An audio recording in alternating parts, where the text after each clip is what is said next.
Hello and welcome to another special video. Today it's not the messy desk, it's the messy front room, but we're only going to see the table.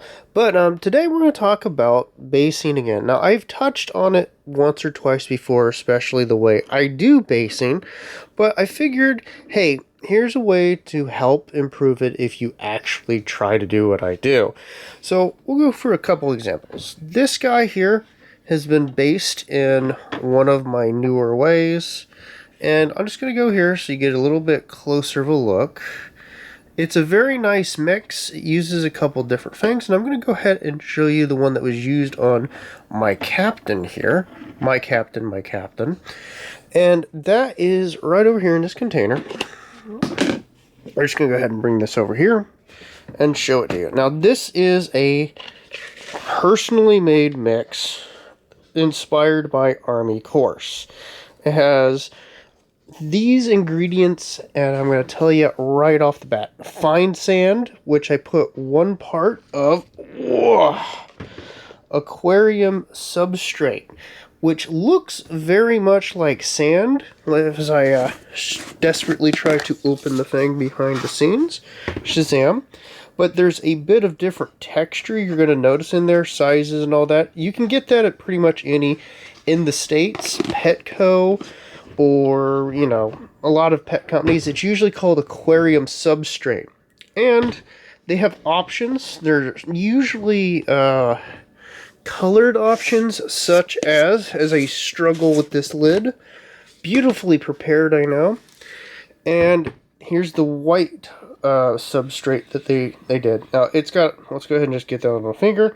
It is a rougher bit of a texture, which, you know, depending on what you're going for, there's different ways. So we'll go through it and tell you what kind of parts to worry about. Now, I got about 5 pounds with each one of these, a couple of them 10. So the inner parts, we have pea gravel, about 1/16 inch is what you'll find it on. We have some aquarium substrate rocks. I don't really put this in the mix. If you want them, I pull them out and put them in on the basing once it's done. And of course, we have our ever favorite.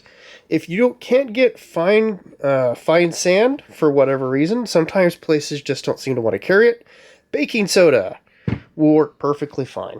So, besides my personal mix here, which is equal parts sand, that means about the same amount of sand to the aquarium substrate, that's the bit of black texture in there, and about 1 part to 4 of these, so let's say 2 teaspoons or 2 spoons or 2 counts of the sand, 2 counts of the aquarium substrate.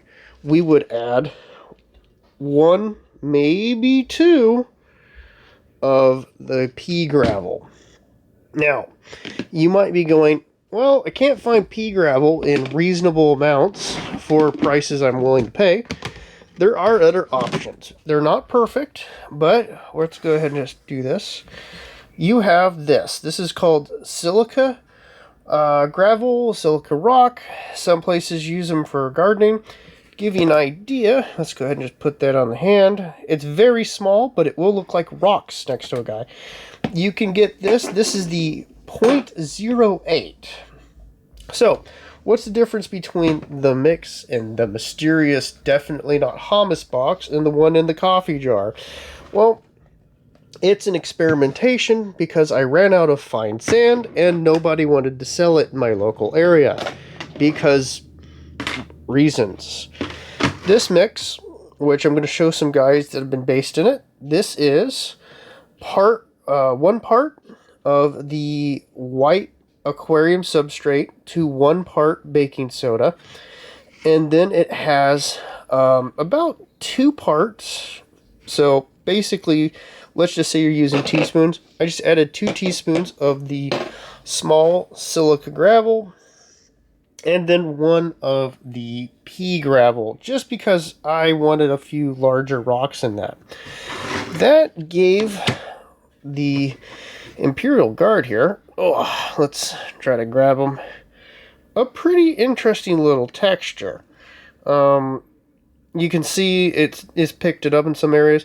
Now, what I ended up doing with some of these guys was I tried thick modeling glue, which is just effectively watered down PVA, and I put that on initially, especially the Sergeant here. You can see there's some spots where it's really flat, and I did not like the outcome. So these first two, they had a mix of whatever texture paste you like, mixed in water, and had it dabbed onto the areas where effectively I did not like the covering from the glue because it was really patchy.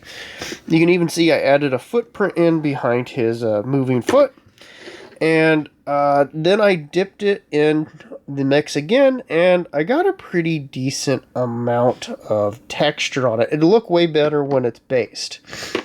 The third guy, he had, as I struggle, he had it basically put on just the mix itself. So I put the texture paste on, then I just dipped him in, and the damage there is called my cat's kicking him off the desk when he was half cured. That tells you how strong it is. And I think it looks pretty nice. I'm going for rubble, so you might want something else. Okay, Mr. Nobody, but what if I don't want to go for all that pain? Alright, so here's my really basic recipe for you. If you just want a texture like this, and this is basically only 3 things. It is baking soda, water, and PVA. Now, I ended up mixing in a glue, or not a glue, a very bright orange paint, and I had it in a very watery mix. You can see it's very thin, and it gives a very nice texture on it. You don't have to go too crazy to get a very nice thing. The one trick to this, though, is when you prime it, if you use an air gun, no problem. If you're using a brush, what you want to do is take your primer, mix water to primer, equal amounts, and then take your brush, put it in there, and dap it on. That way, though, the glue or the primer and water will go through it, and you will saturate it, and then you let that dry, and it'll be rock hard for painting later. All right. So, how exactly do you do this? I'm going to try to do this in a reasonable manner. Maybe I can get assistance while I'm trying to do it. Here we go. I finally got it open.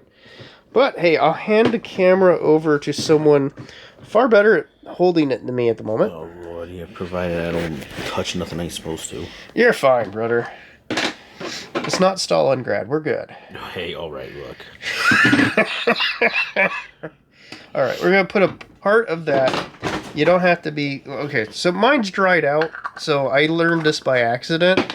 You're going to just drop that into whatever you want. This was a ketchup thing, because I don't throw things away. I have problems. Send help. I do throw things away. I'm just joking. What we're going to do is just mix it up real good. Now, depending on the consistency you want, you either add more or less water. So what's that look like? That looks kind of like this. Of course, my phone. As the phone goes off. Just hit the button, dude. Yeah. There. Professional operation, everybody. Hey, look, we got multiple people living in this house. Yep. You're a little out of focus, by the way. There we go, got it. Just to give you an idea, guys. I don't have the best thing to use on it right now because I completely forgot all that. But effectively, you're going to put it on like that. And the good thing about this is you can do layering. And you might go, what do you mean by layering? So, not the layering center, but the... I couldn't help it. It was a joke. So, okay, let's say you want a bigger rock. You can drop that right in there. And if you had fingers that weren't blunt, you could do other things. But we'll go in here. We're just going to go ahead and pick that up. And go ahead and give that a smack. And there you go. You can do that around. And then what I suggest is, if you're going to make extra purchases, buy a pack of toothpicks, and then you can use it to move it away from the model's feet. But you can get a very, very nice, very easy base. And the other good thing is these guys are very light. It makes them very, very sturdy. So thanks, everybody. I hope that at least answered some things and gave you some better insights. And you can always ask me questions. And you guys have a wonderful day.